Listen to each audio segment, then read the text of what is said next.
Un garçon vendant le vieux chien de sa famille dans la rue attira l'attention d'un millionnaire. Il paya pour lui, mais quelques jours plus tard, on vit le garçon dans un refuge pour animaux avec son chien. Avant de commencer l'histoire, n'oubliez pas de laisser un like et de vous abonner à la chaîne pour voir plus d'histoires comme celle-ci. Le panneau était vieux, ses bords se recourbant à cause de l'air humide et d'une manipulation brutale. Les lettres, écrites au feutre noir, vacillaient avec l'irrégularité de l'écriture d'un enfant. « Je vends mon chien pour 500 $, besoin de médicaments pour maman. » L'encre avait bavé comme si quelqu'un avait serré le carton trop fort, ses doigts appuyant sur les lettres comme pour s'accrocher aux mots eux-mêmes. Au-delà, le monde continuait sans pause. Une femme marchandait le prix des pommes, sa voix tranchante de détermination, tandis que son vendeur criait des rabais sur des ceintures en cuir, son ton frôlant le désespoir. Quelque part, le tintement métallique d'une caisse enregistreuse signalait une vente réussie. L'odeur de viande grillée et de pain chaud se mêlait dans l'air, portée par la brise matinale fraîche, mais Karl restait immobile. Ses petites mains, rugueuses pour un enfant de 10 ans, tenaient fermement la laisse de Max. Le chien, un golden retriever autrefois plein de vie, était désormais assis docilement à ses côtés, ses côtes à peine visibles sous son pelage clairsemé, sa queue se mouvant à peine, comme si même ce petit geste exigeait plus d'énergie qu'il n'en avait à donner. Karl inspira pour se stabiliser. Il avait promis qu'il ne pleurerait pas ici, pleurer ne réparait jamais rien. Les passants jetaient un regard furtif au panneau avant de détourner le regard, comme si voir un garçon vendre son meilleur ami était quelque chose qu'il ne pouvait se permettre de contempler. Certains ralentissaient juste assez pour lire les mots, leurs sourcils se plissant dans une sorte de pitié, mais ils s'éloignaient rapidement, leurs mains se refermant sur leur sac de course, leurs yeux fixés sur une distraction plus sûre. Un homme grand, en manteau de laine, s'arrêta en jetant un coup d'œil à Max. La poitrine de Karl se serra d'espoir, mais avant qu'il ne puisse parler, les lèvres de l'homme se serrèrent en une ligne mince. « Pauvre petit », murmura l'homme en secouant la tête en s'éloignant. Karl expira, vacillant. Il se mit à genoux aux côtés de Max, passant une main sur les oreilles du chien. « Désolé, mon pote », chuchota-t-il, sa voix rauque. « Je n'ai pas le choix. » Max se blottit contre la caresse, ses yeux bruns nuageux emplis de confiance, comme s'il ignorait ce qui se passait. Karl avala la boule dans sa gorge. Le rire arriva avant les voix, tranchant, coupant à travers le brouhaha habituel. Karl le reconnut avant de se retourner. Un groupe de garçons, 4 d'entre eux, tous plus âgés, tous familiers. Il avait passé la majeure partie de son enfance à les éviter, apprenant quels chemins emprunter pour rentrer de l'école, quels coins éviter pour garder la tête basse. Mais ici, en pleine lumière, il n'y avait nulle part où se cacher. « C'est quoi, ça ?» L'un d'eux s'empara brutalement du panneau dans les mains de Karl, le tenant avec une curiosité exagérée. « Tu vends ce chien bâtard ? Tu devrais plutôt payer quelqu'un pour le reprendre. » Les autres rirent. « 5 $, maximum », ajouta un autre garçon en donnant un coup de pied à Max. Max sursauta, mais ne réagit pas autrement. Les poings de Karl se crispèrent, mais il ne dit rien.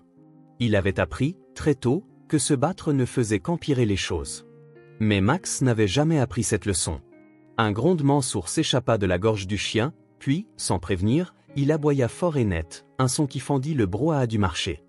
Les têtes se tournèrent, et les garçons reculèrent en titubant. « Jésus, ce type a encore du mordant », murmura l'un d'eux en s'essuyant les paumes sur son jean, comme s'il avait été touché par quelque chose de contagieux. Karl posa une main sur la tête de Max pour les ancrer tous les deux. Les garçons marmonnèrent des insultes mais se retirèrent, se mêlant à nouveau à la foule, leur rire s'évanouissant dans la rue. Un homme dans une luxueuse voiture noire avait observé la scène. Benjamin Saunders, appuyé contre le siège en cuir, restait immobile, la voiture tournant au ralenti au feu rouge, le doux bourdonnement du moteur à peine audible sous les sons lointains de la ville. Il avait fini de travailler tard la nuit précédente, après une journée épuisante faite de réunions, de négociations et de conversations polies parsemées de faux charmes, la vie d'un homme qui avait tout, richesse, pouvoir, réputation, mais qui rentrait chez lui avec rien. Ses soirées s'écoulaient en silence dans un pantouse trop grand pour une seule personne, avec des repas préparés par un chef à qui il parlait rarement. Il n'y avait aucune chaleur dans sa maison, juste des meubles chers et des lumières de la ville qui s'étendaient bien au-delà de ses fenêtres. Mais aujourd'hui, quelque chose avait détourné son attention de la monotonie de la routine. À travers la vitre teintée, il vit d'abord le chien, un golden retriever, maigre mais toujours fort, dont l'aboiement fendait le brouhaha du marché. Puis le garçon, petit et fatigué, se tenant là, les épaules tendues, les poings serrés à ses côtés. La poitrine de Benjamin se serra d'un espoir qu'il n'avait pas ressenti depuis des années. La posture du retriever, la façon dont il protégeait le garçon, le scintillement de quelque chose de familier dans ses yeux sombres et intelligents. Ses lèvres s'ouvrirent, sa voix à peine audible. Rocky, le nom s'échappa avant qu'il ne puisse s'en empêcher, et comme s'il avait entendu lui-même ce nom, le retriever remua la queue une fois que le feu passa au vert et que la voiture derrière lui klaxonna avec impatience. Benjamin ne bougea pas. La rue s'était installée dans un calme paisible, la ruée matinale s'était dissipée, ne laissant derrière elle que le rythme des pas sur le trottoir et le murmure occasionnel de conversation. Le marché aux puces s'étendait au-delà du trottoir, ses rangées d'étals improvisées formant un choc de couleurs et de mouvements. L'odeur de châtaigne rôtie se mêlait à l'acidité du carburant, se diffusant dans l'air d'une manière à la fois familière et étouffante. Karl restait figé, ses petites mains serrant toujours la laisse, tentant encore de comprendre ce qui venait de se passer. Son cœur battait encore la chamade après la rencontre avec les brutes, mais maintenant quelque chose d'autre se manifestait, quelque chose de bien plus troublant. L'homme était sorti de la luxueuse voiture noire.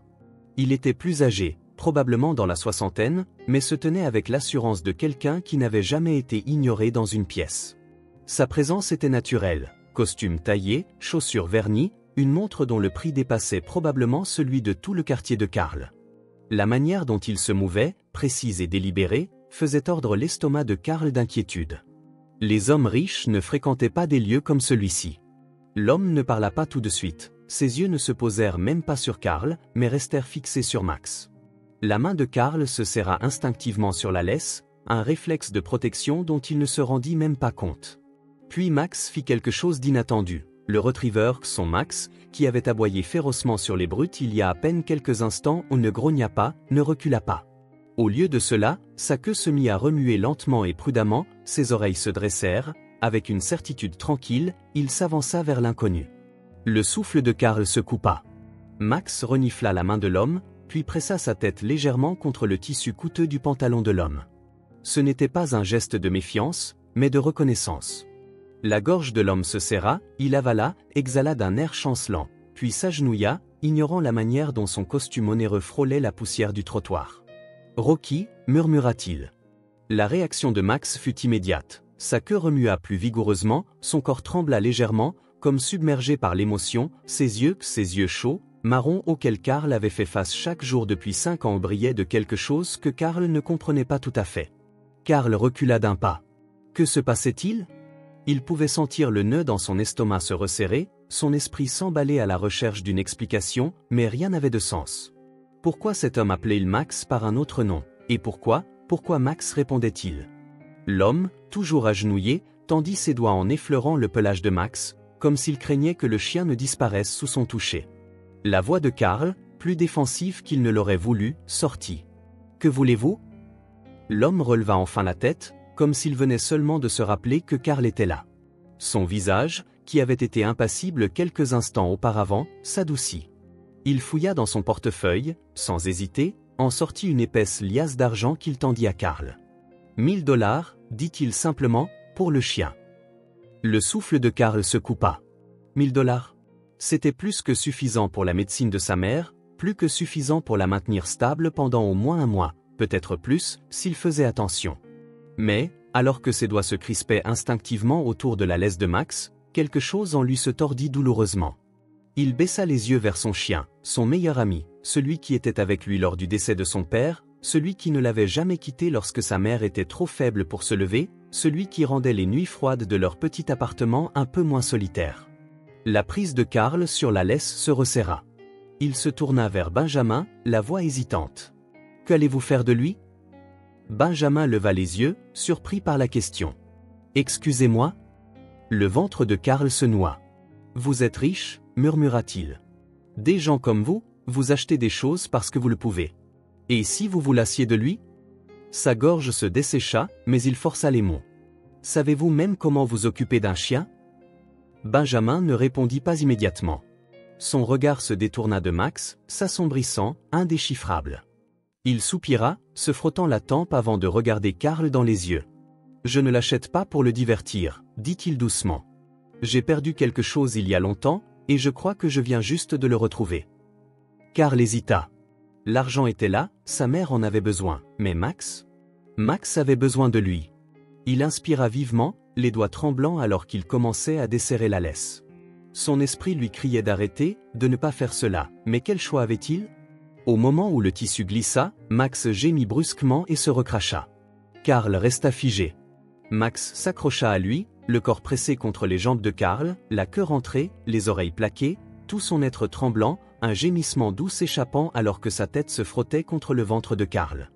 Il ne veut pas y aller, pensa Karl, la gorge serrée, la vision se brouillant, clignant rapidement des yeux pour chasser la boule qui montait dans sa poitrine. Benjamin observait l'échange attentivement. Un lourd silence s'installa entre eux avant que l'homme ne reprenne, plus doucement cette fois. « Parlez-moi de lui. » Karl hésita. Pourquoi cet homme se souciait-il? Pourquoi était-il encore là? Mais lorsqu'il rencontra le regard de l'homme, il n'y avait ni cruauté ni suffisance, juste quelque chose d'autre, de calme et d'indéchiffrable. Et, pour des raisons qu'il ne comprenait pas entièrement, Karl se mit à raconter.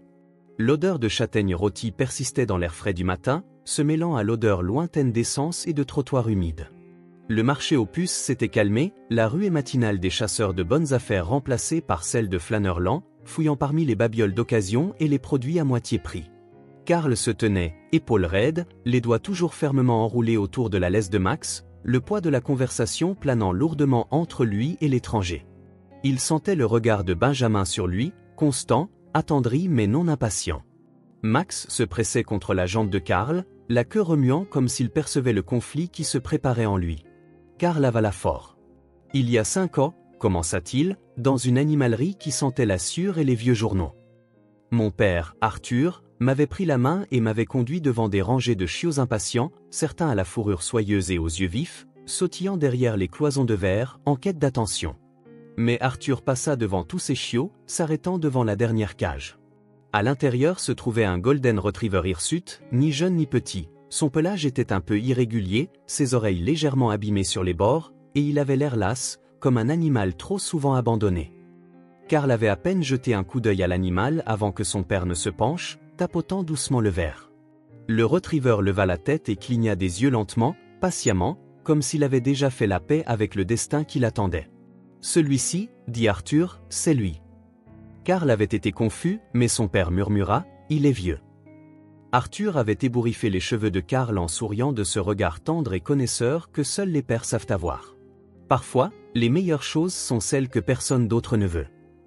Et, tout à coup, Max devint famille. « C'était d'abord le chien de mon père, » murmura Karl d'une voix à peine audible par-dessus le lointain bourdonnement de la ville. « Enfin, il est toujours à moi. » Benjamin était resté là, accroupi auprès de Max, ses doigts effleurant distraitement le pelage du retriever, son expression indéchiffrable.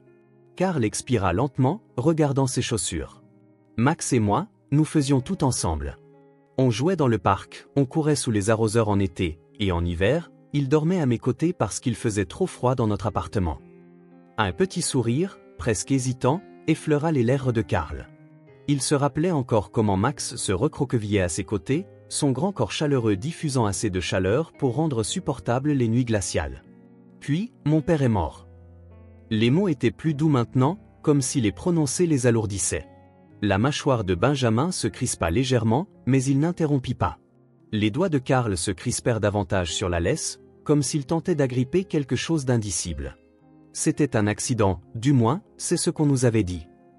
Il n'entra pas dans les détails. Sa mère n'était plus la même après ça, continua-t-il, elle essayait, je pense, mais certains jours, elle restait juste assise dans le noir sans rien dire. D'autres jours, elle avait du mal à sortir du lit. Ses épaules se haussèrent un instant, puis retombèrent. Et puis, elle est tombée malade. Karl avait passé trop de nuits à l'entendre tousser à travers les murs minces de l'appartement, son corps secoué par l'épuisement. Il avait vu les piles de factures non ouvertes, vu comment elle évitait de le regarder lorsqu'il demandait ce qui n'allait pas. Elle disait toujours que tout allait bien, mais lui savait que ce n'était pas le cas. Ses mains se crispèrent encore sur la laisse. Un jour, je l'ai entendue au téléphone, en pleurs. Elle disait qu'elle ne savait pas comment payer ses médicaments. C'est alors que j'ai pris ma décision. Vendre Max n'avait jamais été une option qu'il avait envisagée auparavant, pas vraiment. Mais, après cette nuit-là, il avait commencé à observer comment les gens traitaient leurs chiens au marché, remarquant combien ils étaient prêts à payer pour un chien de race, pour un chiot de la bonne couleur, de la bonne taille. Max n'était pas de race. Il n'était ni petit, ni neuf, ni particulièrement spécial à l'instar de ceux qui semblaient recevoir tant d'attention, mais il était bon. Et peut-être, juste peut-être, quelqu'un verrait cela. La gorge de Karl se serra. Il prit une respiration tremblante et leva les yeux vers Benjamin. « Je ne voulais pas le faire », admit-il, la voix à peine un souffle, mais je n'avais pas le choix. Il s'attendait à la pitié, ce regard toujours présent quand on entendait son histoire, la tête légèrement penchée, la bouche tournée vers le bas, des mots de sympathie creux qui ne signifiaient rien. Mais lorsque Karl rencontra enfin les yeux de Benjamin, il ne vit pas de pitié. Il vit quelque chose de bien plus lourd. Benjamin sembla dévasté, un instant, sans bouger ni parler, comme si quelque chose s'était fissuré en lui, quelque chose que Karl ne pouvait comprendre. Max, sentant ce changement, pressa sa tête contre la poitrine de Benjamin, sa queue battant lentement. Benjamin expira brusquement, essayant de se stabiliser, ses doigts s'enfonçant dans le pelage du retriever comme pour s'y accrocher. Puis, finalement, il parla. Personne ne devrait avoir à faire ce genre de choix. Sa voix était calme, mais pesante, empreinte d'une certitude qui fit se tordre l'estomac de Karl. Un silence épais s'installa entre eux, avant que Benjamin ne se redresse, glissant son portefeuille dans le manteau. « Garde l'argent, dit-il, et garde ton chien. » Le souffle de Karl se coupa. Benjamin le regarda, son regard inébranlable. « Je ne te l'enlève pas. » Karl resta là, incertain s'il avait bien entendu. Il avait passé la dernière heure à se convaincre que vendre Max était la bonne décision, que la santé de sa mère comptait plus que ses propres sentiments. Mais maintenant, cet homme, cet inconnu complet, refusait de lui laisser faire ce sacrifice. Benjamin laissa échapper un souffle, jetant un regard vers Max. « Je l'ai déjà perdu une fois. Je ne le perdrai pas à nouveau. » Les lèvres de Karl se pincèrent. « Tu penses vraiment que c'est ton chien ?» Benjamin serra la bouche en une ligne fine. Il regarda Max, puis revint sur Karl. « Je sais qu'il est à toi. » Karl hésita, ses doigts se crispant de nouveau sur la laisse, cette fois non par peur, mais par autre chose, la confiance. Benjamin ajusta le manche de sa veste coûteuse, puis fixa Karl d'un regard si intense que la poitrine du garçon se serra. « Emmène-moi voir ta mère. » La ville commençait à se calmer, le fin matin s'installant sur les rues. Le marché aux puces, autrefois animé par les cris et le marchandage, s'était transformé en un murmure sourd. Les vendeurs réorganisaient leurs étals, repliant les tissus invendus et empaquetant des caisses de fruits trop mûrs. L'odeur de châtaigne rôtie se mêlait à la note métallique de béton humide, créant un contraste étrange entre chaleur et délabrement. Karl se déplaçait, la prise toujours ferme sur la laisse de Max. L'homme devant lui, Benjamin Saunders, restait immobile, son regard perçant, l'atmosphère chargée du poids de l'heure écoulée. Karl hésita. Benjamin venait de lui offrir une issue, une chance de garder à la fois Max et l'argent, une solution que Karl n'aurait jamais osé espérer. Et pourtant, il se surprenait à hésiter devant la prochaine demande de l'homme. Benjamin voulait rencontrer sa mère. La poitrine de Karl se serra. Sa mère n'aimait pas recevoir de visiteurs. Elle avait à peine la force de tenir une conversation certains jours, encore moins de rencontrer un inconnu. Et cet homme, ce riche puissant, était entré dans leur monde comme si le destin l'avait prévu. Que voulait-il réellement? Karl leva les yeux, méfiant. Pourquoi? Benjamin ne sembla pas surpris par la question.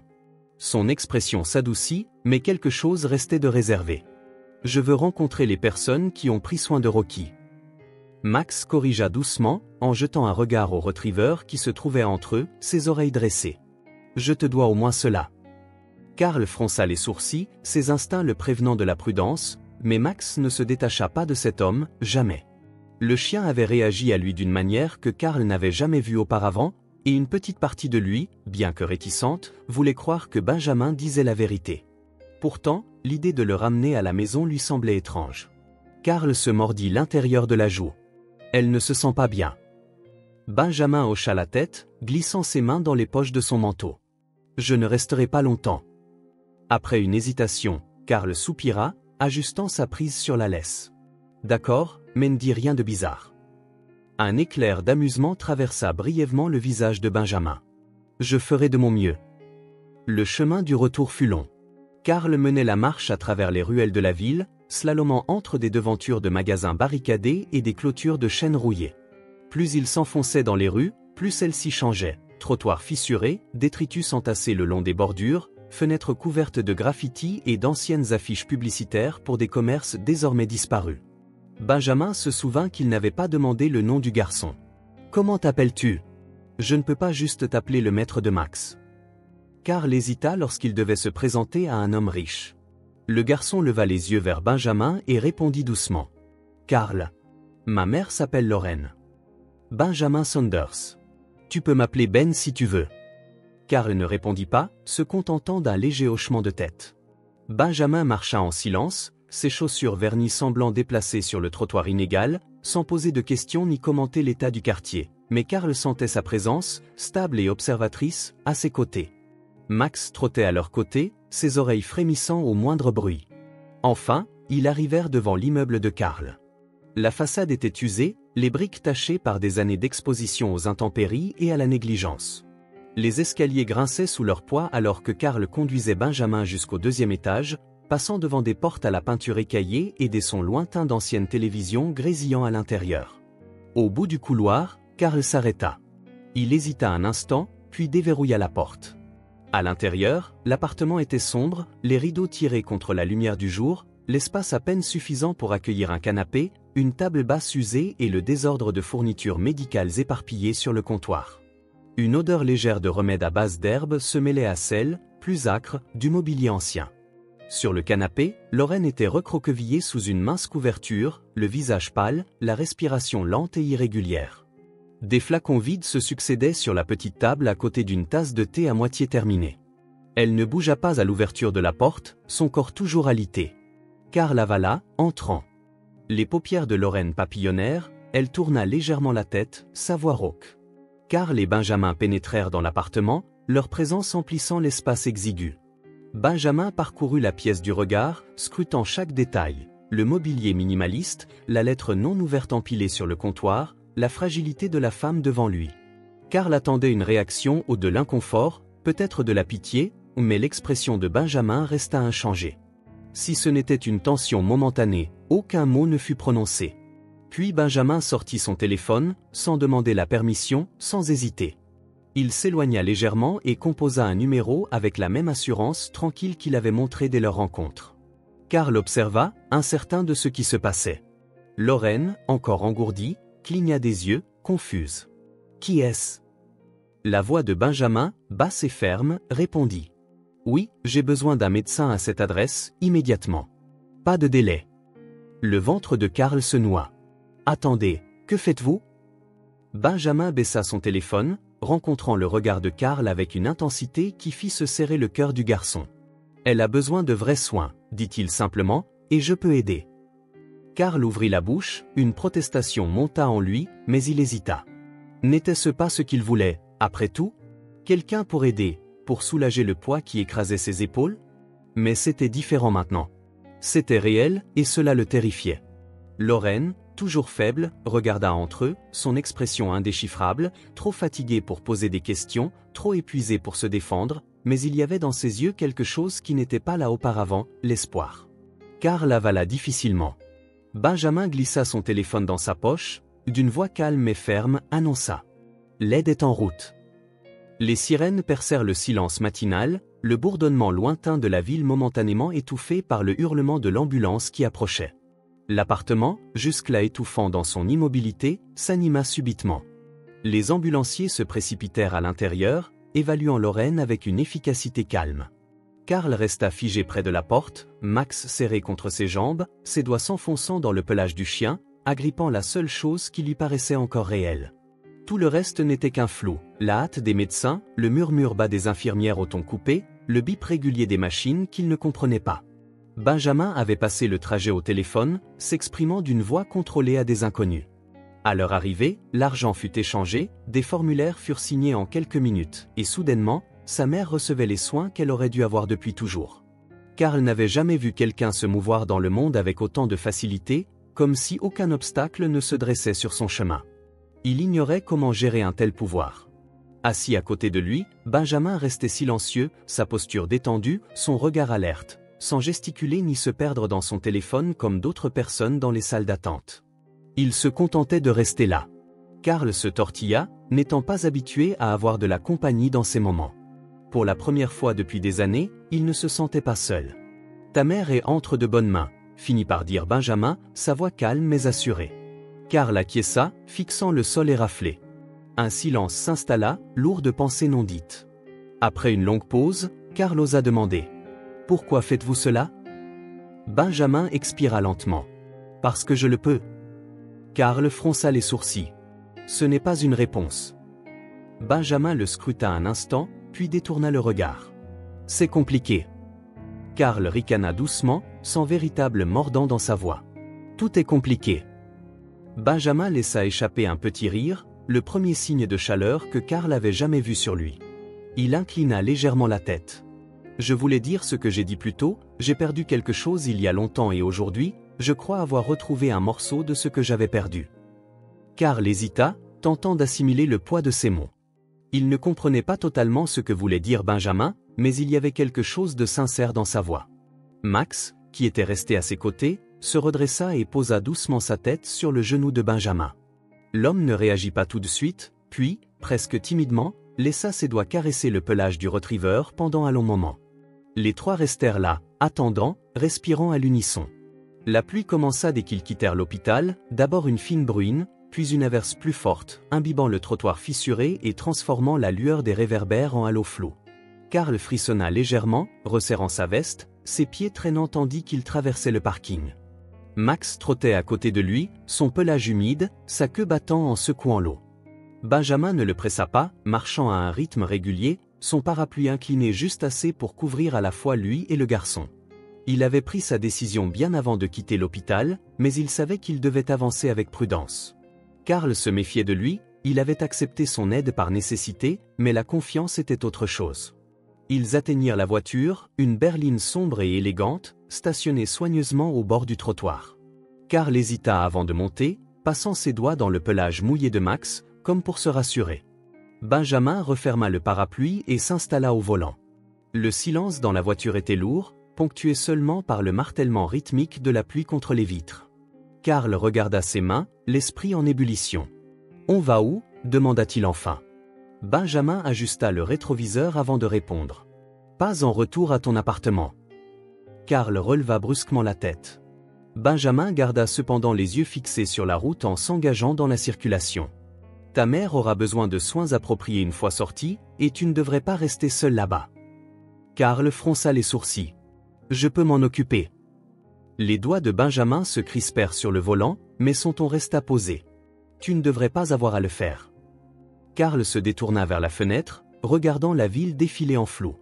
Il ne savait pas quoi répondre. La propriété de Benjamin se trouvait en périphérie de la ville, dissimulée derrière de hautes grilles de fer et des routes sinueuses bordées d'arbres qui se balançaient sous la pluie. Les phares perçaient l'obscurité, illuminant l'allée qui menait à une maison bien trop grande pour une seule personne. Les doigts de Karl se crispaient sur son jean tandis qu'il absorbait la vue. La maison était vieille mais bien entretenue, son extérieur en briques sombres dégageant une certaine grandeur sobre. Les fenêtres étaient hautes, une lumière chaleureuse fuyait derrière de lourds rideaux. Ce n'était pas seulement imposant, c'était vide. Max, la queue remuant, s'enthousiasma dès que la voiture s'immobilisa. Karl, lui, resta figé dans son siège, le volume de l'endroit lui donnant le tournis. Il n'appartenait pas à cet endroit, ce n'était pas son monde, mais avant qu'il ne puisse s'y attarder, Benjamin lui ouvrit la portière de la voiture. « Allez, viens » dit simplement l'homme, comme si c'était la chose la plus normale du monde. Karl hésita, puis décrocha sa ceinture de sécurité, sortant dans l'air frais du soir. Max sauta immédiatement à côté de lui, reniflant l'air, sa queue battant plus vite, et sans hésitation, il se lança vers la maison comme s'il connaissait déjà le chemin. Le souffle de Karl se coupa, il se souvient que Benjamin regarda Max trotter dans les escaliers, s'arrêtant seulement pour jeter un regard en arrière vers eux, attendant avec espoir. Un faible sourire effleura le visage du vieil homme, qu'il n'oublia jamais. Karl déglutit difficilement, ses pieds se sentant soudain trop lourds, est-ce vraiment en train d'arriver ? L'intérieur de la maison était tout aussi impressionnant que l'extérieur, de hauts plafonds, des sols en bois sombre, des peintures aux allures coûteuses accrochées au mur, l'air sentait quelque chose de propre et de chaud, comme un lieu où jamais rien ne tournait mal. Karl se tenait près de l'entrée, mal à l'aise et déplacé, ne sachant pas quoi faire de lui-même. Max, lui, s'était déjà mis à l'aise, reniflant chaque recoin, la queue battante d'excitation. Benjamin posa son manteau, puis fit un geste en direction de la cuisine. « Tu dois avoir très faim. » Karl hésita, mais ne se disputa pas. Son estomac était vide depuis le matin et maintenant que l'idée de la nourriture lui venait en tête, il ne pouvait l'ignorer.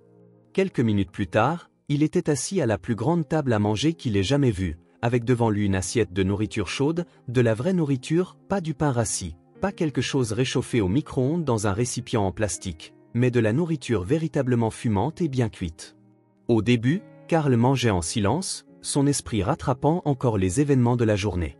Benjamin était assis en face de lui, ne mangeant pas, le regardant attentivement, comme s'il attendait qu'il dise quelque chose. Finalement, Karl posa sa fourchette. « Pourquoi fais-tu tout ça ?» Benjamin se pencha légèrement en arrière. « Parce que je peux. » Karl plissa les yeux. « Tu as déjà dit ça avant. » Les lèvres de Benjamin se contractèrent légèrement. « Et c'est toujours vrai. » Karl fronça les sourcils, mais ne poussa pas, il était trop fatigué pour démêler le mystère qu'était Benjamin Saunders. Après le dîner, Karl se retrouva dans une chambre d'amis plus grande que tout son appartement. Le lit semblait trop parfait, le tapis trop doux sous ses pieds et pourtant, rien de tout cela n'était aussi réconfortant que le simple acte de baigner Max dans la salle de bain attenante. Karl s'agenouilla à côté de la baignoire, retroussant ses manches pendant qu'il versait doucement de l'eau tiède sur le pelage de Max.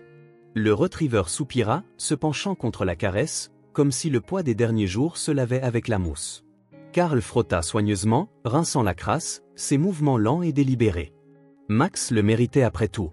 Une fois propre, Max secoua son pelage, éclaboussant Karl dans le processus. Karl laissa échapper un rire surpris, un vrai rire sincère. Benjamin, passant près de la porte entr'ouverte, s'arrêta au son, il n'interrompit pas, il resta juste un instant là, observant la manière dont les épaules de Karl se détendaient enfin, la façon dont le garçon souriait en enfonçant son visage dans le pelage humide de Max, puis s'éloigna silencieusement. Cette nuit-là, Karl se recroquevilla dans son lit, Max s'étira à côté de lui. Pour la première fois depuis longtemps, il n'avait ni froid, ni faim, ni solitude. Il ferma les yeux, expirant profondément juste avant que le sommeil ne le gagne. Il entendit une voix à la porte. « Tu n'as pas à m'appeler Benjamin » dit l'homme doucement. « Ben, ça va » murmura Karl, à moitié endormi. « D'accord, Ben. » Benjamin expira, puis éteignit finalement la lumière. La lumière du matin se répandait à travers les grandes fenêtres, projetant des traînées dorées sur le sol en bois sombre. La maison était silencieuse, à l'exception du chant lointain des oiseaux au-delà des grilles du domaine. Benjamin était assis au comptoir de la cuisine, ses doigts enroulés autour d'une tasse de café fraîchement préparée, la vapeur se mêlant à l'air frais. Puis son téléphone vibra, il répondit sans hésiter, sa voix stable. « Réveille-toi », les mots s'installèrent dans sa poitrine, quelque chose d'indéfinissable se libérant dans ses épaules. Il se tourna vers le couloir où il savait que Karl dormait encore à l'étage. Max se recroquevilla à côté de lui.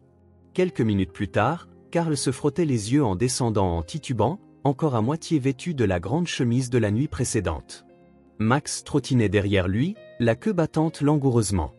Benjamin posa son café. « Ta mère est réveillée. » Karl se figea un bref instant. Un silence suivit, puis soudain il se mit à courir.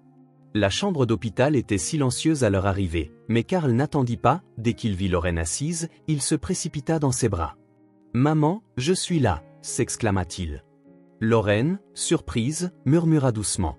Alors que Karl enfonçait son visage contre son épaule, ses petites mains agrippant la blouse d'hôpital comme s'il craignait qu'elle ne disparaisse, Benjamin se tenait dans l'encadrement de la porte, observant la scène. Une mère tenant son fils comme si elle ne voulait plus jamais le lâcher. Lorraine était assise bien droite dans son lit d'hôpital, ses doigts caressant distraitement le pelage de Max qui reposait à ses côtés, le bourdonnement monotone des moniteurs se mêlant au murmure feutré du couloir, l'odeur stérile de l'antiseptique flottant dans l'air. C'était la première fois depuis des jours qu'elle se sentait réellement présente, son esprit n'étant plus embrouillé par la fièvre et l'épuisement. Karl était recroquevillé dans le fauteuil à côté d'elle, profondément endormi, les bras enroulés autour de lui-même, comme s'il se protégeait d'un froid inexistant. Même en dormant, il avait l'air tendu, son visage enfoncé dans le creux de son coude. La porte s'ouvrit doucement et Benjamin entra. Il portait un petit sac, une odeur de nourriture chaude le précédait. Ses mouvements étaient mesurés, prudents, comme celui d'un homme qui n'appartenait pas aux chambres d'hôpital mais qui avait appris à les arpenter malgré tout. Lorraine leva les yeux vers lui, ses regards se plissant légèrement alors qu'elle ajustait la fine couverture drapée sur ses genoux. « Toi encore ?» Benjamin offrit un léger sourire, déposant le sac sur la petite table à côté d'elle. « Je pensais que tu préférerais quelque chose de différent de la nourriture d'hôpital. » Lorraine l'examina longuement, puis jeta un coup d'œil à Max, qui avait à peine relevé la tête à l'arrivée de Benjamin. Le chien l'avait accepté trop facilement, comme s'il le connaissait. Elle se déplaça légèrement, son corps faible mais son esprit maintenant plus vif. « Qui es-tu, vraiment ?» demanda-t-elle.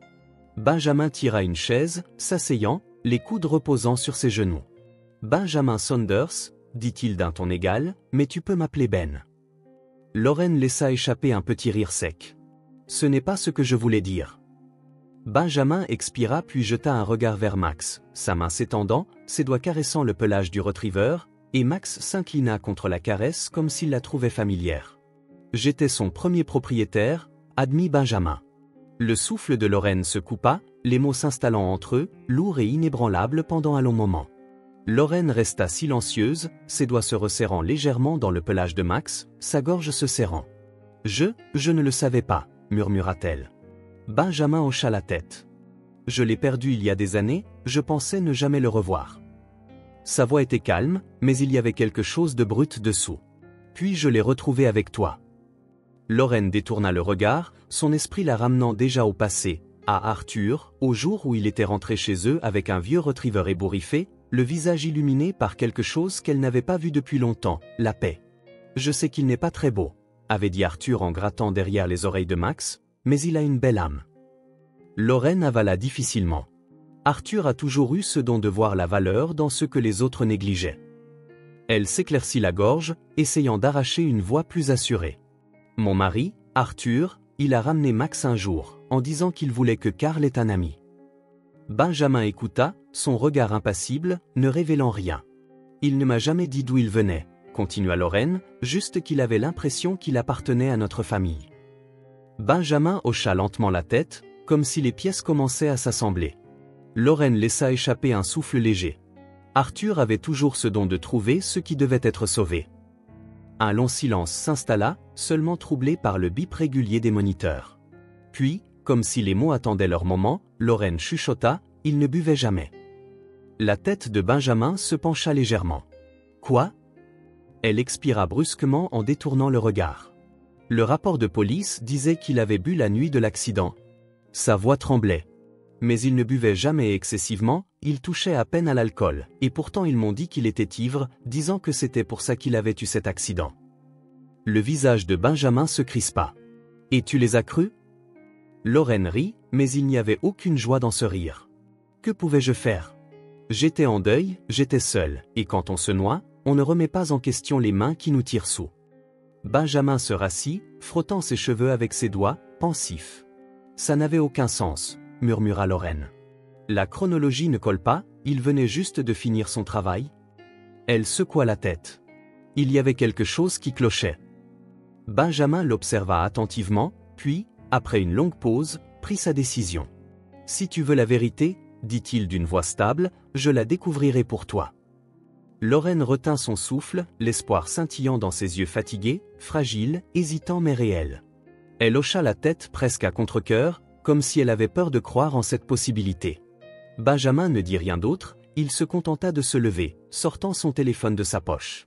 Cette nuit-là, pendant que Karl dormait à côté de sa mère, Benjamin passa plusieurs appels à des détectives privés, d'anciens contacts dans les forces de l'ordre et à des avocats. La chasse à la vérité commença. La pluie se mit à tomber juste au moment où Benjamin et Karl quittaient l'hôpital, une fine bruine d'abord, puis une averse plus forte, imbibant le trottoir craquelé, transformant la lueur des réverbères en halo flou. Karl frissonna légèrement, resserrant sa veste, ses pieds traînant alors qu'il traversait le parking. Max trottinait à côté de lui, son pelage humide, mais sa queue battant alors qu'il secouait l'eau. Benjamin ne le pressait pas, il marchait à un rythme constant, son parapluie incliné juste assez pour couvrir à la fois lui et le garçon. Il avait pris sa décision bien avant de quitter l'hôpital, mais il savait qu'il devait avancer avec précaution. Karl se méfiait de lui. Le soleil du matin étirait des doigts dorés à travers les allées du domaine, filtrant par les grandes fenêtres de la maison. Dehors, le monde semblait vif, plein de vie, le genre de journée qui promettait de la chaleur malgré le froid persistant de la saison. Benjamin se tenait dans la cuisine, remuant son café, observant Karl descendre en titubant, Max trottinant à ses côtés. Le garçon se réveillait encore, ses cheveux en désordre, son sweat à capuche trop grand pour sa petite silhouette. « Tu es debout tôt » nota Benjamin en posant sa tasse. Karl bâilla, se frottant les yeux. « Je n'ai pas beaucoup dormi. » Benjamin ne fut pas surpris, trop de soucis pour un gamin de son âge. « Tu as besoin d'une pause, » dit-il. Karl regarda autour de lui, Benjamin appuyé contre le comptoir, pesant ses mots. D'après tout ce qu'il voyait, l'hésitation, la manière dont les doigts de Karl se crispaient légèrement le long de ses côtés, Karl avait trop longtemps porté le poids de la maladie de sa mère, de la survie, de veiller à ce que Max soit nourri, même quand Benjamin n'était pas là. « Même si c'est juste pour une journée, je veux que tu retrouves ton enfance, » ajouta Benjamin. « Il y a un refuge pour animaux pas loin d'ici. » Karl fronça les sourcils. « Je ne peux pas, ma mère est seule à l'hôpital, elle n'est pas seule. » « Les médecins s'occupent d'elle et elle voudrait que tu partes, » répliqua Benjamin. Karl ne se disputa pas, mais la réticence était palpable. « Demande-lui, » dit simplement Benjamin, « si elle dit non, nous n'irons pas. » Lorraine avait souri quand Karl avait posé la question, un sourire discret, fatigué mais sincère. « Vas-y, amuse-toi » avait-elle murmuré, en lui caressant les cheveux comme autrefois quand il était petit. Ainsi, ils se retrouvèrent dans un petit refuge pour animaux tranquille en périphérie de la ville. Dès leur entrée, l'attitude de Karl changea. Des rangées de cages alignaient les murs, chacune occupée par des animaux de tailles différentes, certains joueurs, d'autres méfiants, d'autres simplement observateurs, regardant le monde passer avec une résignation silencieuse. Un groupe de bénévoles s'affairait à nourrir, nettoyer, parlant à voix basse pour apaiser. Au début, Karl hésita, ne sachant pas où aller, puis un petit chiot noir ébouriffé se pressa contre les barreaux d'une cage en poussant un petit jappement. Karl s'agenouilla, le chiot pressa son nez humide contre le métal, la queue battant frénétiquement. Sans réfléchir, Karl sourit. Benjamin observait à quelques pas, notant la manière dont les épaules de Karl se détendaient, comment il oubliait, ne serait-ce qu'un instant, le poids qu'il portait. Karl passa d'une cage à l'autre, rencontrant de vieux chiens au museau grisonnant, des chatons joueurs qui se battaient entre eux, un chien batté à trois pattes qu'il accueillit d'un battement de queue désinvolte. « Tu aimes les animaux ?» commenta Benjamin alors que Karl grattait derrière les oreilles d'un retriever. Karl haussa les épaules. « Ils n'attendent rien de toi. » Benjamin hocha la tête, comprenant parfaitement ce que cela signifiait.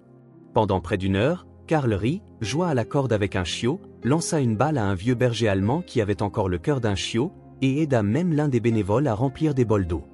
Benjamin le laissa faire. Alors qu'il se préparait à partir, le téléphone de Benjamin sonna. Sa posture changea immédiatement.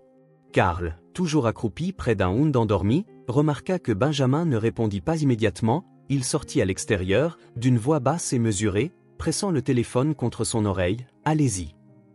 La voix de l'enquêteur était grave. « Arthur n'est pas mort dans un accident de voiture. » L'expression de Benjamin se fit plus sombre. Les détails arrivèrent en phrases courtes et précises. Un accident de travail, une dissimulation, une entreprise désespérée de se protéger contre la responsabilité. Arthur avait été blessé sur un chantier, mortellement.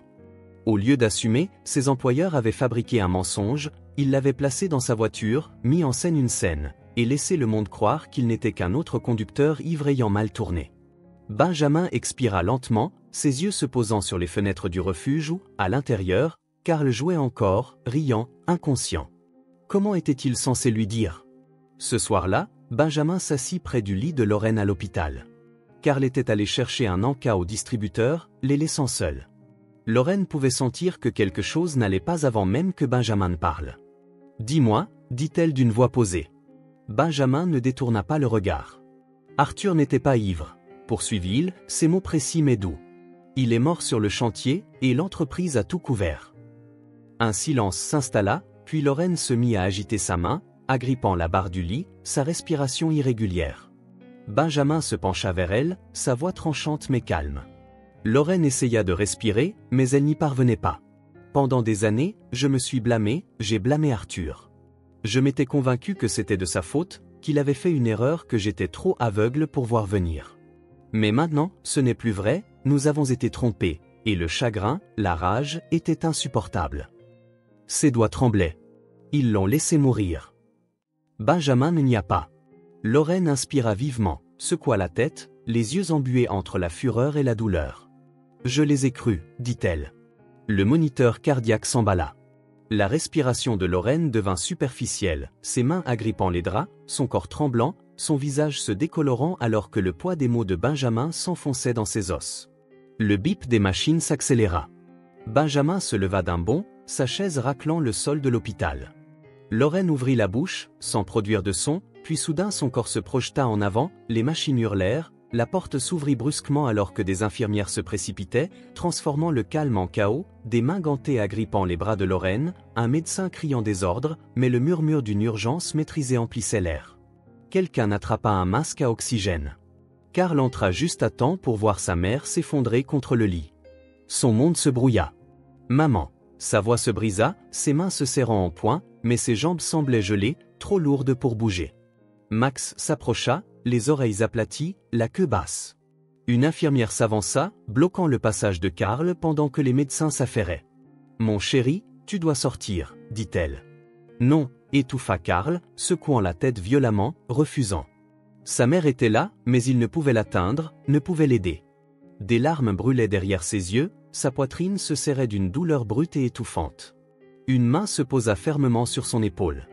Karl sursauta, haletant, puis Benjamin s'agenouilla devant lui, le regard fixe, son emprise ferme mais non violente. « Regarde-moi, dit-il. » La tête de Karl se redressa brusquement, mais son corps tremblait encore. « Ta mère est forte, » dit-il calmement, comme s'il voulait forcer ses mots à devenir réalité. Karl inspira, tremblant. Il voulait y croire, mais s'il se trompait, Benjamin lui serra doucement l'épaule. « Tu n'es pas seul. » Karl déglutit, ses doigts s'enroulant autour du pelage de Max, serrant fort alors que les médecins emmenaient Lorraine vers les soins intensifs. Puis elle disparut, la porte se refermant derrière eux, laissant Karl debout dans l'espace vide où se trouvait sa mère. Dès que Karl fut confortablement installé dans la salle d'attente, Benjamin prit sa décision. Les mains toujours enfouies dans le pelage de Max, il sortit son téléphone. Il n'hésita pas, ne se remit pas en question, il ne s'agissait plus seulement de découvrir la vérité, mais de rendre justice.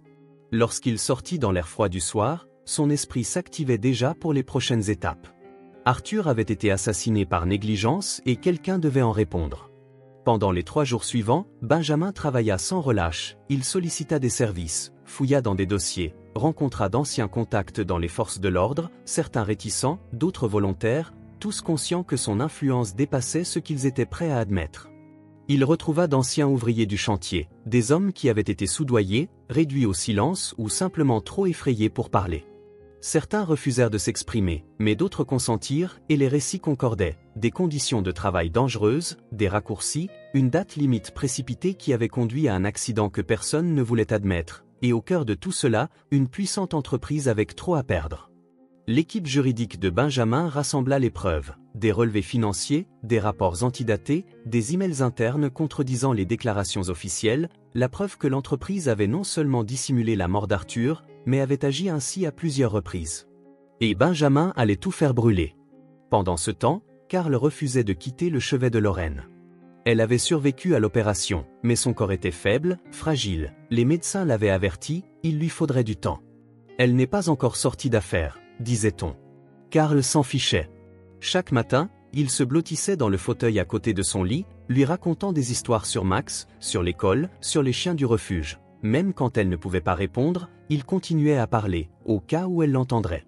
Benjamin restait à distance mais ne quittait jamais les lieux.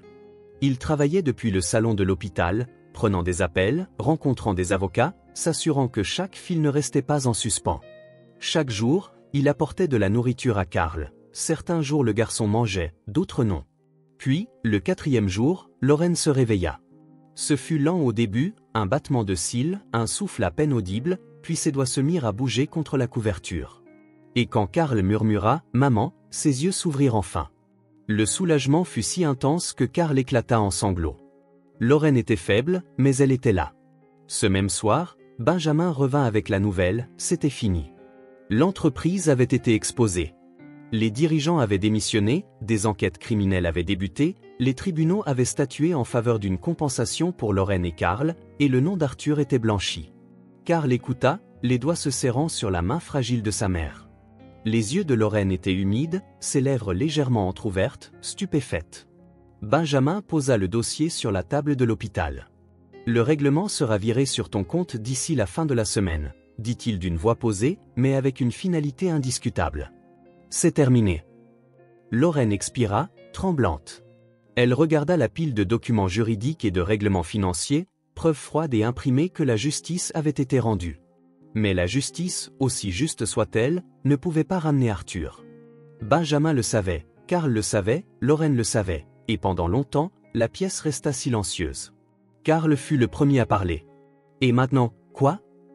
Les doigts de Lorraine effleurèrent le dossier, s'attardant sur les bords de la page, puis, lentement, une décision se forma. On avance, murmura-t-elle. Karl se tourna vers elle, confus. Qu'est-ce que tu veux dire? Lorraine croisa le regard de Benjamin, sa voix plus claire, plus assurée. Je ne laisse pas tout derrière moi, je ne veux pas fuir, je veux reconstruire. Karl cligna des yeux. Reconstruire? Lorraine expira lentement, puis sourit. J'ouvre un restaurant. La petite boutique se situait à un coin tranquille près du cœur de la ville. Ce n'était ni flashy ni grandiose, mais dès que Lorraine avait franchi la porte, elle avait su que c'était le bon endroit.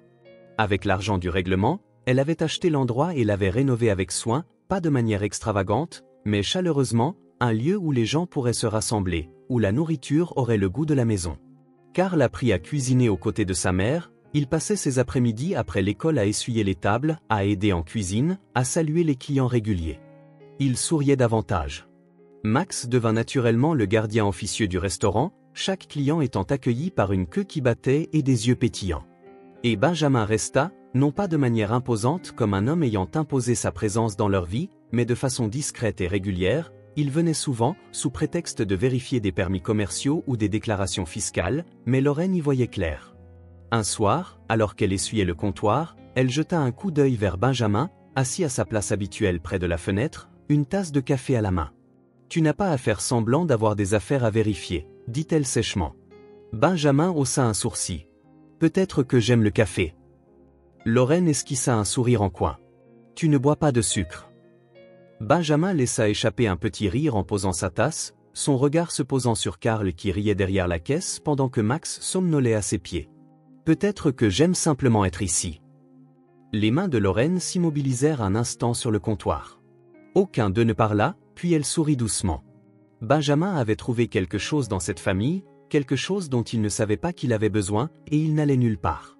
L'odeur d'épices chaudes et de pain fraîchement cuit planait dans l'air tandis que Benjamin franchissait la porte du restaurant de Lorraine. Plusieurs mois s'étaient écoulés depuis l'inauguration et déjà l'endroit avait trouvé son rythme. Le murmure des conversations emplissait l'espace douillet, des voisins, des familles et des passants, attirés par la lueur invitante des lumières et l'odeur des plats faits maison. Benjamin se débarrassa de son manteau en le suspendant près de la porte. Derrière le comptoir, Lorraine le remarqua immédiatement, tout comme Max, qui leva la tête de son sommeil près de l'entrée. Dès que ses yeux se posèrent sur Benjamin, sa queue tapota avec excitation contre le sol en bois. Benjamin s'agenouilla en grattant derrière les oreilles de Max, qui s'inclina contre la caresse, tout en gardant un œil sur les environs. Il prend son travail très au sérieux, hein?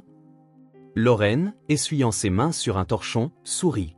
Et toi, tu le prends aussi au sérieux, d'après ce que j'entends. Lorraine haussa un sourcil. Et qui, exactement, a fait le compte-rendu sur moi? Benjamin inclina la tête en direction du garçon riant derrière la caisse.